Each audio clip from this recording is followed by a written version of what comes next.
Welcome to the girls. We're here today at the Dragonfly Cafe again. We're very happy that Pegbone is allowing us to use this as our set. And we have some gorgeous, gorgeous flowers from Smith Floral. These are one of my favorites. These are Stargazer lilies. Do you know your flowers? Nanny's. There was Nanny's favorite. Right. And I'm so glad that they're fragrant because right before the show today, I decided to shower, redo my hair.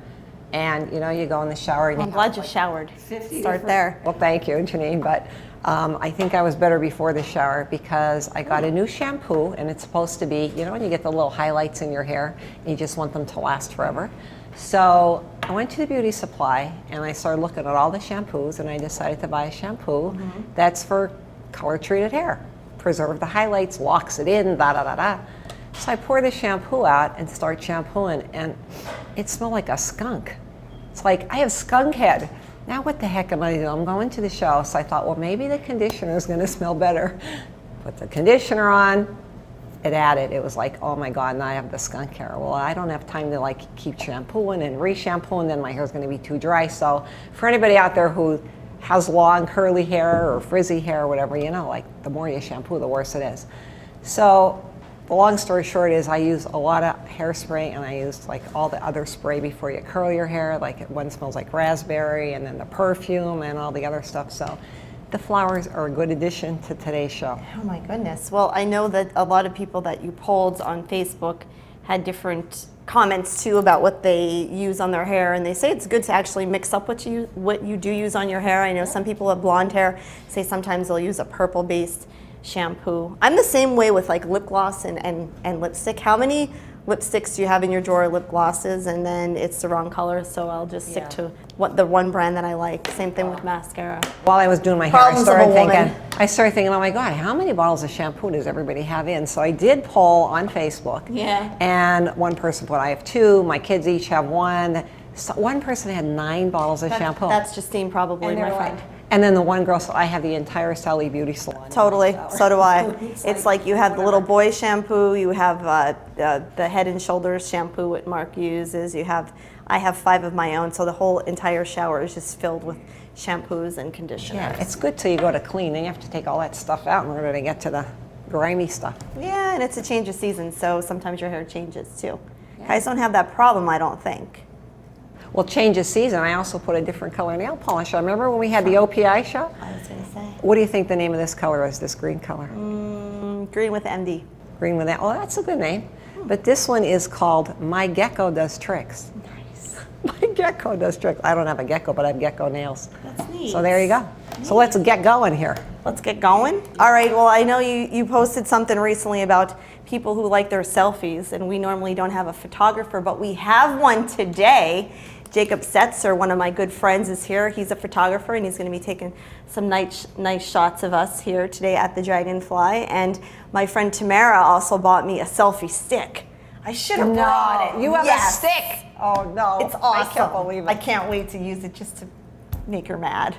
Selfies. How many selfies can you have? It's going to be awesome. Well, it's an Ussie actually, because if someone's in it, it's not a selfie. It's That's what I put. The one that, remember all the fun that we had at Dad's birthday party? I mean, if you took the picture, that was definitely a good Ussie with all the balloons. Okay, so we went. My dad turned a milestone year, and he 50. He didn't want a party, so I called you and I said, hey, let's buy all these balloons. So we had all these balloons in this one little room. I don't know who had more fun. If he had more fun, or if we had more fun with the balloons, or the kids did. I think everybody did. You walk in this room, it's just loaded, and if you look at the picture, which we're going to show you, Sammy took a fabulous picture. It was nice. All the balloons on the ceiling with all the streamers hanging, and the background was all looking out at the valley through the windows. That was so much fun. So we were taking pictures. If I had a photographer to come with me all the time, I wouldn't have to take my own pictures. Hey, Diva. Idea. That's all we need is every picture of Janine all day long. I can't wait. And then how about the wedding? Speaking of pictures, we went to a nice wedding. We had a fabulous time. I wanted to die the next day. How many of you wear heels and go out to a great party, you know, doing a little drinking or a lot of drinking, and the next day, you know, I get on the treadmill and I wanted to barf every 7 miles away. I didn't have to get on a treadmill. I have the sore legs. That night I had the sore legs because I never wear heels. We danced our tushes off. really. So again, Also. congratulations to the Mr. and Mrs. Yes, Megan and Ryan Deaver. All right, well, who are our guests today?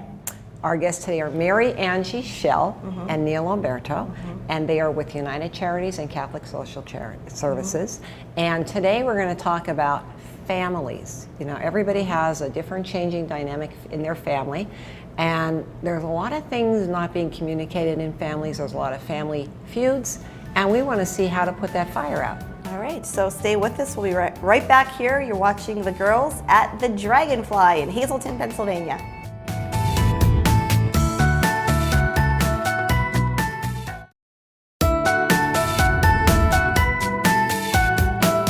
Welcome back to The Girls. We have information that 50% of marriages right now end in divorce, and we wanted to tackle that topic here on The Girls, and we have some very special guests with us today. Yes, we do. We have Angie Schell, and she is the Director of Operations at United Charities, and my friend Neil OBerto, and he's been with Catholic Social Services for how many years?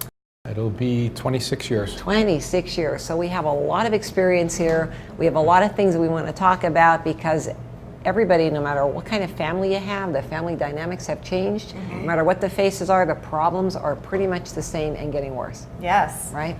Yeah, they are. And I guess we could start with Angie to tell us about your experience with these different dynamics. You have mom and dad both working, right? You have mixed marriages. You have different dynamics in the family now. Would you say that communication is the key to keeping marriages together? Oh, absolutely. You know, whether you look at marriages of 50 years ago or marriages of today, the key thing that is required is that people need to know how to talk to one another in an assertive way versus an aggressive way, you know, as opposed to, you know, you made me do this, you made me do that, you know, you're in name calling and all that. You need to talk and let people know, your spouse, how you feel and if something is bothering you without stuffing it and then just pretending that nothing's wrong. How do you teach someone if someone's having a problem in their relationship and their family's in crisis or they're in a family feud? They call your agency and they come in. Do you speak with the entire family right from the get-go in the beginning, or do you take mom aside, dad aside? Like, where do you begin with this? Because when people are angry and they're frustrated, you sometimes can't really get to them. It's all yelling and screaming and he said, she said. So where do you calm everything down, and like, how do you get started with that? Well, it depends on the circumstance, but if by chance you have everybody at the same time, you basically, as the therapist, you're the catalyst. You're trying to help people stop and think, you know, and so you set some ground rules and say, okay, while you're in my office, each is going to have a time to talk. And you're going to respect that person, and then we're going to move on to the next person. Everybody will have a chance to let the person know how they're feeling. And what that does is that trains them to see that there is an option to be able to get your feelings out, to get your concerns without screaming, ranting, and raving. Because when that happens, you know, you scream, they scream, you scream, they scream. They all scream. So you try to teach them not that their problems are insignificant, but you try to teach them to be able to get their point across in a positive, assertive way. That their voice can be heard, exactly. Let's see. And not even from being there to get the help, but I think the hardest part is to actually go for help and to admit that there is actually a problem that needs to be addressed. So how do you deal with someone watching this show and maybe having some problems at home? How do they get to that step to actually push themselves to go see somebody? We have so much respect for folks who are willing to take that step and find a neutral party, go outside of the family or go outside of those folks who even you would consider close friends, because you're coming into an environment that's a neutral and truly a neutral environment, and understand the fact that, you know, if this is how the family system and the relationship has been going, it was probably evolving like that to the point of where it is at that given point in time. So it's going to take time to try to work things through as well. What are those one or two or three, however many of the top things that families might come to you with problems that they're having within either husband, wife, marriage or within the family unit? What is the biggest thing?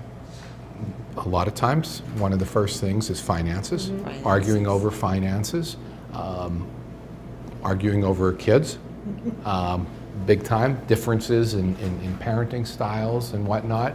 And then I think all of it coming, well, misunderstanding, definitely the misunderstanding, but then with the misunderstanding, miscommunication and not having that good flow back and forth. Right. Well, we mentioned before that you're in with what you're doing for 26 years.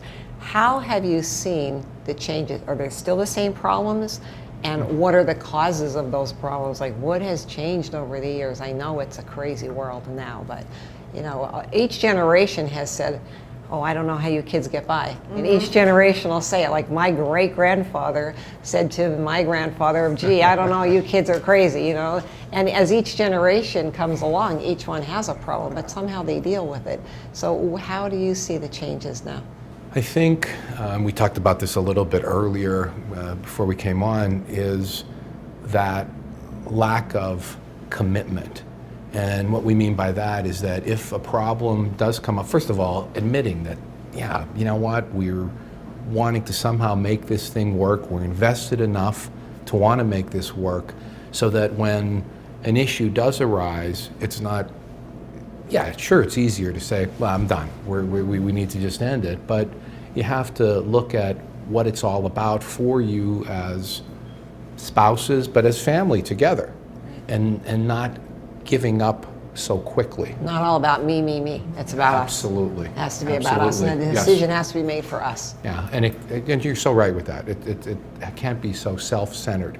It's working together, actually. And the strongest relationships are those relationships where there's an interdependence, where it's not so much one individual so dependent on the other one or controlling. You know, control ends up being a big thing in some of these relationships as well. A big factor in life is stress, and stress, people handle that differently. How have you seen that as far as couples or people coming in trying to handle both family, both mom and dad working? Maybe they're from you know, split families, different second marriages, and have, you know, different children who go here and there, involved with sports, involved with academics. I mean, it's a busy world. What we try to get across in the sessions is to, you know, we see, you know, movies, we see sitcoms, we see all those things that relate to a problem, and then within 30 minutes it's resolved. So there's that immediate gratification that people think you come to counseling and it's going to be resolved in one session. And we try to get across that, look, you have to create a philosophy of life. What is it that you want? What are your goals? Where do you want to be? And while you're taking care of all these stressors, because you can't get rid of the stresses in life, unless you don't want your kids to go to sports, or, which would be unhealthy for them, you have to find a way of balancing, you know, balancing your life. And what we always say to people is that you need to have time with your kids, time with your spouse, and time together as a family. But you also need to have time for yourself to fill your cup. You know, we have a cup here, and I went to a training one time, and they said, how many of you give of the cup? You know, and they filled it, and everybody, all social workers said, well, of course, that's who we are. And the lady said, no, you're all wrong. And then she filled up the cup that it came to overflow. You have to give of the overflow, because then you deplete yourself, and then you can't take care of anything. And I think that becomes the core of stress, when we try to do too much without refilling the cup. So we have to get recharged. Absolutely. Recharge our batteries. Well, stay with us because we have more to talk about. Stay with the girls. We'll be right back.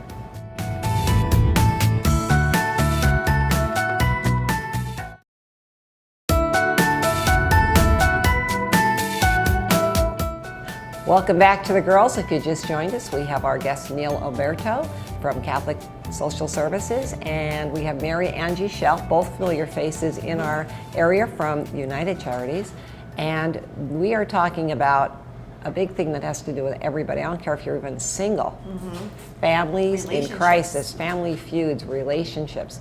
And I want to ask Neil a question. Do you feel a little outnumbered here with the three gals? I feel right at home, actually. And I why have to is watch that? what I say. At home, actually, I have four girls. Oh boy, are you blessed. And they're always right. Women, Right? actually. And you know what? Things can get emotionally charged They let's could be a say. little hormonal, A huh? little bit, sometimes. We have a dog and a cat, and the dog and the cat are neutered. So you go figure. I mean, there's no getting ahead here. But anyway, it definitely has challenged me to be able to learn to step back and try to be a better listener. And I'm not definitely not perfect with that.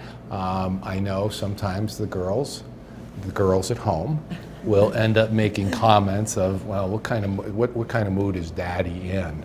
So we know what to say and not to say.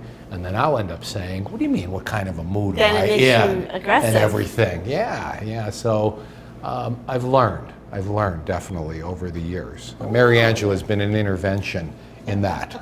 So When you talk about communication, what is effective communication when people are saying, yeah, you're watching at home, it's so easy to talk about it, but when you actually have to do the process, what are some of the steps people can take with effective communication if they are, in a, here I go, I'm going home, now I'm going to have to hear her nagging or him nagging or the kids screaming, and you get into that routine. So what are some things that people can do? Well, I think you hit the nail on the head that we get into a routine.